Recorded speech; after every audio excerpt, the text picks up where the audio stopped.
দর্শক, ঈদের ছুটিতে অনেকেই ঢাকার বাইরে ঘুরতে যাচ্ছেন। এর মধ্যে সিলেট অন্যতম একটি স্থান।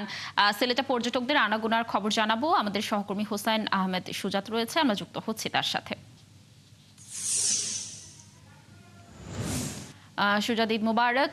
ঈদের ছুটিতে এবার কেমন পর্যটক এসেছে সিলেটে এবং নগরীয় স্পটগুলোতে কেমন প্রভাব পড়েছে জানাবেন।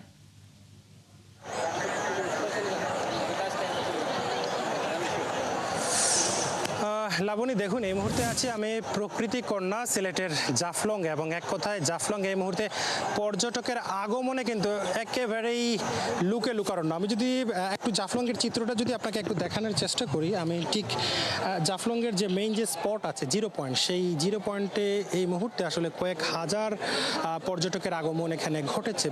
বাংলাদেশের বিভিন্ন জায়গা থেকে এখানে ঈদের আনন্দ উপভোগ করতে পর্যটকরা এসেছেন, এবং এই জাফলংয়ে আসার পর পিয়াইন নদীর যে স্বচ্ছ পানি আছে সেই পানিতে তারা গোসল করছেন। পাশাপাশি ভারতের যে মেঘালয় পাহাড় আছে সেই পাহাড়ের সবুজে ঘেরা যে সৌন্দর্য আছে সেটা তারা উপভোগ করছেন। পাশাপাশি এখানে বাংলাদেশের যে পিয়াইন নদী আছে সেই পিয়াইন নদীর এক ধরনের পানি, এবং পাশেই যেটি ভারতের উমঘট নদীর পানি আছে সেই নদীর পানিটা কিন্তু অন্য কালারের নীল পানি। এবং এই দুই পানির যে সৌন্দর্যটা আসছে সেটা তারা উপভোগ করছেন। এবং আমরা এখানকার যারা পর্যটক আসছেন তাদের অনেকের সাথে কথা বলেছিলাম, যে তারা বলছেন যে একসাথে এসে সিলেটে যে তারা সৌন্দর্যটা উপভোগ করছেন সেজন্য তারা খুবই খুশি। এবং এর পাশাপাশি জাফলংয়ের পাশে যে আরেকটি পর্যটন স্পট আছে লালাকাল, সেখানেও মানুষের অনেক ভিড় রয়েছে। এছাড়া কোম্পানিগঞ্জের সাদা পাথরেও মানুষের ভিড় রয়েছে, জৈন্তাপুরেরও বিভিন্ন পর্যটন স্পটে কিন্তু মানুষজনের ভিড় রয়েছে। এবং আজকের যে আবহাওয়াটা আছে সিলেটে, সেই আবহাওয়াটা আসলে খুবই ভালো,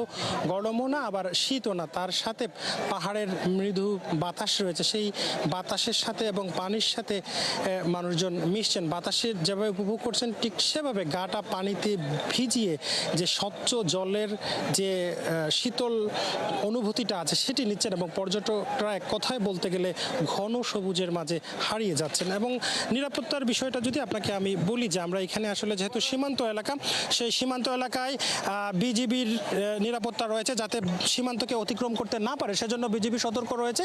পাশাপাশি যাতে কোনো ধরনের বিশৃঙ্খলা তৈরি না হয় সেদিকেও কিন্তু টুরিস্ট পুলিশের উপস্থিতি আমরা লক্ষ্য করতে পেরেছি। লাবণী, সুজাত, ধন্যবাদ আমাদের সাথে যুক্ত থাকার জন্য। দর্শক, সিলেট থেকে সেখানকার পর্যটন নগরী যেহেতু, সেখানকার সর্বশেষ তথ্য জানাচ্ছিলেন আমাদের সহকর্মী হোসেন আহমেদ সুজাত। দর্শক, আমরা একটু চলে যাব চায়ের রাজধানী খ্যাত মৌলভীবাজারে। সেখানেও দর্শনার্থীদের উপচে পড়া ভিড় রয়েছে। আমাদের সহকর্মী আহমেদ ফারুক মিল্লাদ রয়েছেন, আমরা তার সাথে যুক্ত হচ্ছি।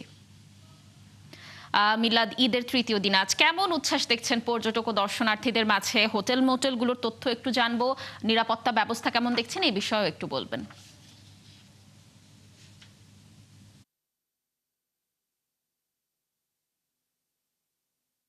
আমরা আবারও যুক্ত হওয়ার চেষ্টা করব, কিন্তু আবার আমরা একটু সুজাদের সাথে যুক্ত হতে চাচ্ছি। সুজাদ, আমরা ছিলাম আপনার কাছে, আপনি নিরাপত্তার বিষয়ে কথা বলছিলেন।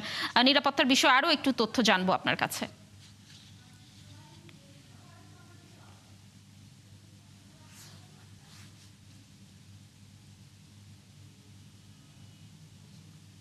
পয়েন্টের এক পাশে হচ্ছে ভারত এবং এক পাশে হচ্ছে বাংলাদেশ, এবং সেখানে আসলে যাতে পর্যটকরা, বাংলাদেশে যারা পর্যটক আছেন তারা যাতে সীমান্ত অতিক্রম করতে না পারেন সেজন্য আসলে বিজিবির আমরা কড়া নিরাপত্তা এখানে দেখেছি, যে বিজিবির অতিরিক্ত সদস্যদের মোতায়েন করা হয়েছে। এবং বারবার যারা বিজিবির সদস্যরা আছেন তারা পর্যটকদেরকে মাইকে ঘোষণা করছেন, যে হ্যান্ড মাইকে, যাতে যে জিরো লাইন যে মেইন যে স্পট রয়েছে অর্থাৎ নো ল্যান্ড যেটা রয়েছে সেটা অতিক্রম করে যাতে বাংলাদেশের যারা পর্যটক আছে তারা ভারত অংশে প্রবেশ না করে। পাশাপাশি আমরা বিএসএফদেরকেও দেখেছি, অর্থাৎ ভারতের যারা সীমান্তরক্ষী বাহিনী রয়েছে বিএসএফ, তারাও কিন্তু তাদের দেশের যারা পর্যটক আছেন তাদেরকেও তারা বলতেছেন যে যাতে কেউ বাংলাদেশের ওই পারে না আসে। তবে আসলে ভারত এবং বাংলাদেশের যারা পর্যটক আছেন তাদের মধ্যে আমরা অনেকটা জুড়ে কথা বিনিময় দেখতেছি, একজন আরেকজনকে জিজ্ঞেস করতেছেন যে কই থেকে এসেছেন, কিভাবে এসেছেন। অর্থাৎ একই জায়গায় এসে মানুষজন দুই দেশের সীমান্ত দেখছেন, পাহাড়ের সৌন্দর্য দেখছেন, নদীর নীল পানি দেখছেন এবং পাথর দেখছেন। এবং এই মুহূর্তের চিত্রটা আপনি নিশ্চয়ই ক্যামেরাতে দেখতে পাচ্ছেন যে আসলে এখানে যে পরিমাণ পাথর আছে এবং যে পরিমাণ মানুষ আছে,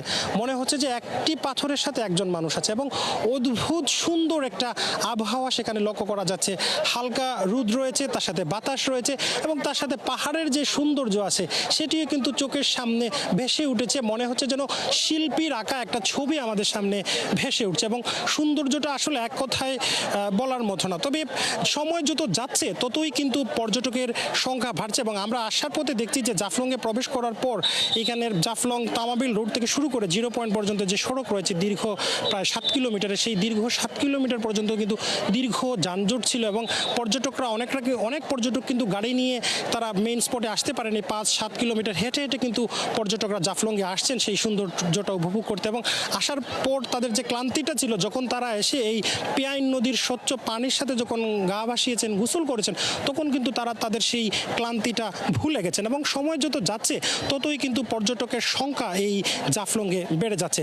আমরা বিজিবির যেমন নিরাপত্তা দেখেছি, তেমনি আমরা ট্যুরিস্ট পুলিশ যারা আছেন, পর্যটন পুলিশ, তাদেরও আমরা ব্যাপক উপস্থিতি লক্ষ্য করতে পেরেছি এবং এই জাফলংয়ের সৌন্দর্য কিন্তু উপভোগ করে মানুষজন মুগ্ধ হচ্ছেন এবং ঈদের যতদিন ছুটি চলবে ততদিন কিন্তু পর্যটকের সংখ্যা বাড়তেই থাকবে এই জাফলংয়ে, এমনটাই মনে করছেন এখানকার যারা সংশ্লিষ্ট আছেন তারা। লাবণী, আমাদের সাথে যুক্ত থাকার জন্য দর্শক, জাফলং থেকে সর্বশেষ তথ্য জানাচ্ছিলেন আমাদের সহকর্মী। আমরা আবারও চলে যাব মৌলভীবাজারে, সেখানে রয়েছেন আমাদের সহকর্মী আহমেদ ফারুক মিল্লাদ। মিল্লাদ, একটু আগে আপনার সাথে যুক্ত হওয়ার চেষ্টা করছিলাম, একটু জানাবেন যে পর্যটক ও দর্শনার্থীদের ভিড় কেমন দেখছেন, হোটেল মোটেলের চাপের বিষয় একটু জানবো এবং নিরাপত্তার তথ্য একটু জানাবেন আমাদের।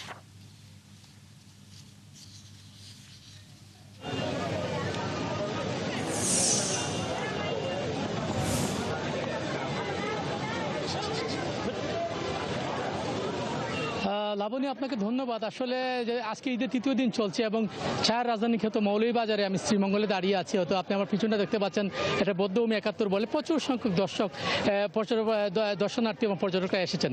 এবং পাশাপাশি আপনাকে যদি আমি একটু পিছন দিকে দেখাই, ইতিমধ্যে লাউয়াছড়া জাতীয় উদ্যান, মাধবপুর লেক এবং বিস্তীর্ণ চা বাগান আছে এবং মূলত এইসব সৌন্দর্য দেখার জন্য পর্যটকরা প্রতিটি ঈদের 3 দিন টানা চলছে এবং মানে কি বলে, দর্শনার্থী এবং পর্যটকের কমতি নেই বলা যেতে পারে এবং প্রখর রোদও এখন দুপুরে 2টার উপরে বাজে এবং প্রচুর রুদ্র থাকার পরেও পর্যটকের কোনো ক্লান্তি নেই, যেহেতু 1 মাস সিয়াম সাধনের পর ঈদকে ঘিরে একটা উৎসবমুখর পরিবেশ বিরাজ করে।